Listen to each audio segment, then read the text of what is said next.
নমস্কার সকলকে। কেমন আছেন সবাই? আশা করি সকলে ভালো আছেন। আমরাও এখানে বেশ ভালো আছি। এখন বাজে সকাল 5:30। উঠে গেছি আমি। উঠেই ফার্স্টেই চলে এসেছি কিন্তু একটুখানি বাগানে। যা ভীষণ গরম পড়েছে, এই গাছগুলোকে মনে হচ্ছে আর বাঁচাতে পারবো না। দেখুন কি অবস্থা, সব শুকিয়ে গেছে। তবু জানেন তো, সকালে বিকেলে দুবেলায় জল দিচ্ছি, তবু কেমন শুকিয়ে যাচ্ছে দেখুন। এমনকি মাটিও কেমন শুকিয়ে গেছে। কালকে সন্ধেবেলাতেই কিন্তু জল দেওয়া হয়েছে। যাই হোক, এই সব কিছুর মধ্যে ভালো এটাই যে আমার জারবেরা গাছে কিন্তু দুটো কুড়ি এসেছে। দেখুন, জানি না ফুলগুলো কত বড় হবে, কিন্তু এই গাছটারও অবস্থা খুব শোচনীয়। চলুন ভেতরে যাই। তিতিন তুরিন উঠে গেছে, ওদের খাবারটা রেডি করে দিই। ওদের আবার তাড়াতাড়ি বেরোতে হবে স্কুলের জন্য। এখন এই সকালে স্কুলটা হয়ে কিন্তু বেশ ভালোই হয়েছে। মোটামুটি 11:30টার মধ্যে বাড়ি চলে আসছে। আর তখনই গরমটা যা শুরু হচ্ছে। তার আগেও ভীষণ গরম ঠিকই, সারাদিনই গরম, কিন্তু তাহলেও ওই 11:30টার পর থেকে যেন বাইরের দিকে তাকাতেও ভয় লাগে। তো চলুন, ওরা তো রেডি হচ্ছে, খাওয়া দাওয়া হয়ে গেছে। ততক্ষণে আমি সামনের গেটটা খুলে আসি।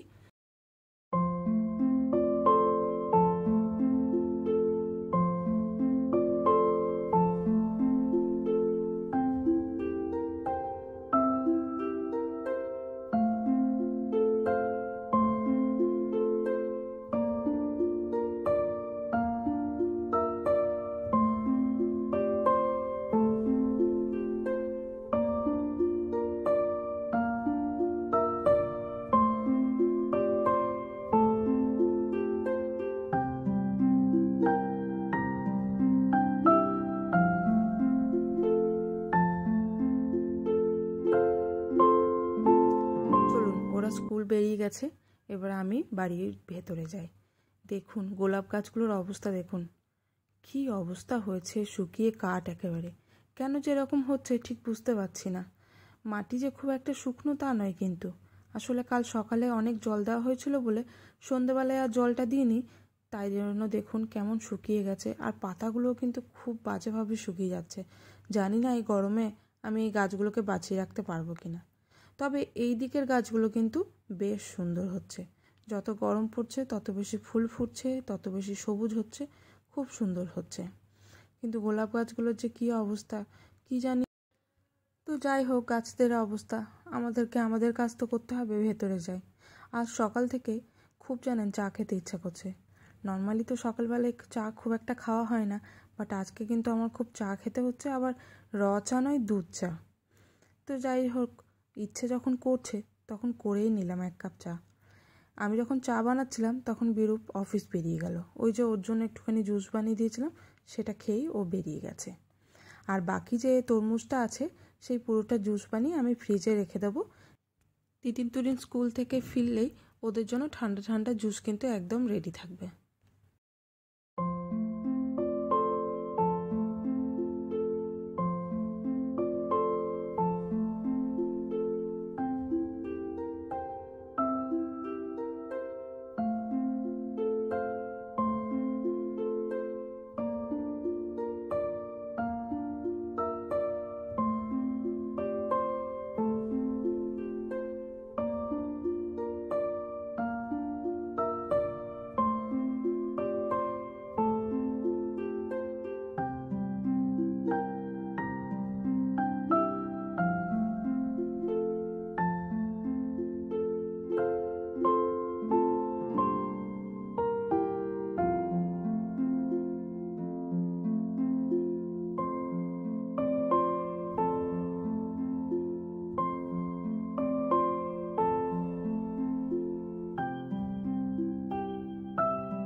জুস বানিয়ে সেটা ফ্রিজে রেখে দিলাম।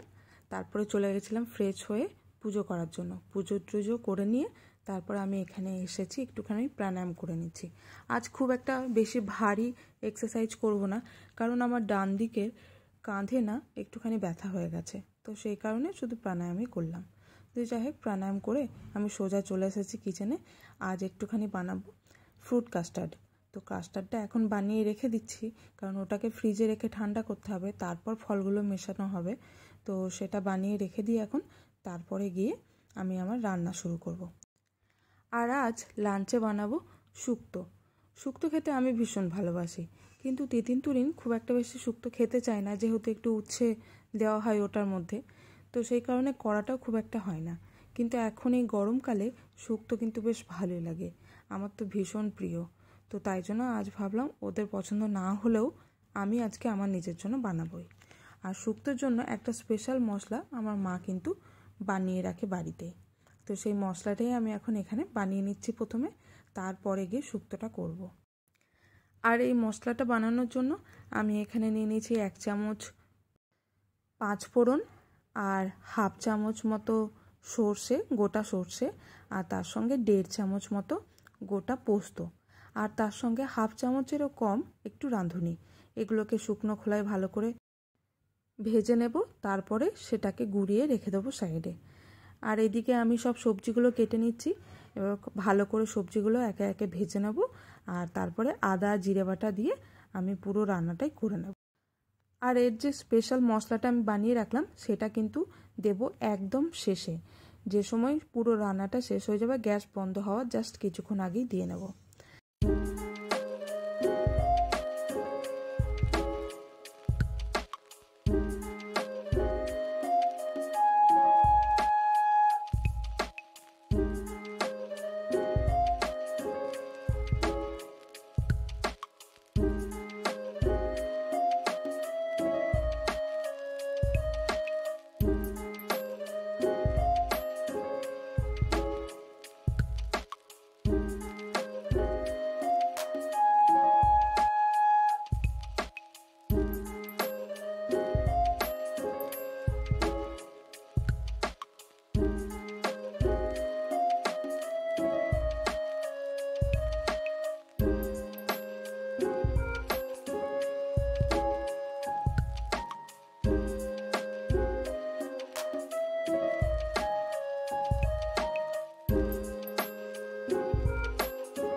কাস্টার্ডটা মোটামুটি ঠান্ডা হয়ে গেছে।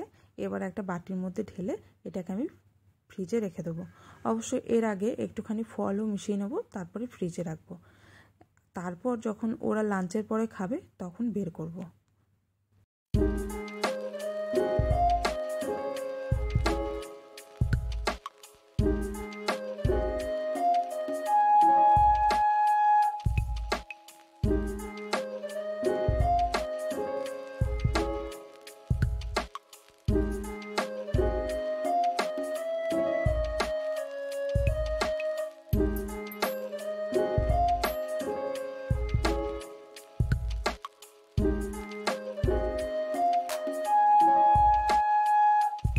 এই যে এখানে মশলাটা আমি মিশিয়ে দিয়ে গ্যাসটা বন্ধ করে দিলাম, তারপর একটুখানি শুকনো লঙ্কা আর গোটা সর্ষে দিয়ে ছকে দিলাম, ব্যাস তৈরি হয়ে গেল আমাদের শুক্তো। সাইডে আমার বাকি রান্নাটাও সব হয়ে গেছিলো, এবার যাব স্নান করতে। তো যাই হোক, আমার স্নান করা হয়ে গেছে, বিরূপে খাবার পাঠিয়ে দিয়েছি, তিতিন তুরিনও স্কুল থেকে এসে গেছে, এবার ওদেরকে পাঠিয়েছি আমি স্নান করার জন্য, তারপরে গিয়ে লাঞ্চ করব। তো যতক্ষণ ওরা আসছে ততক্ষণ আমি একটু টাইম পাস করে নিলাম আমার।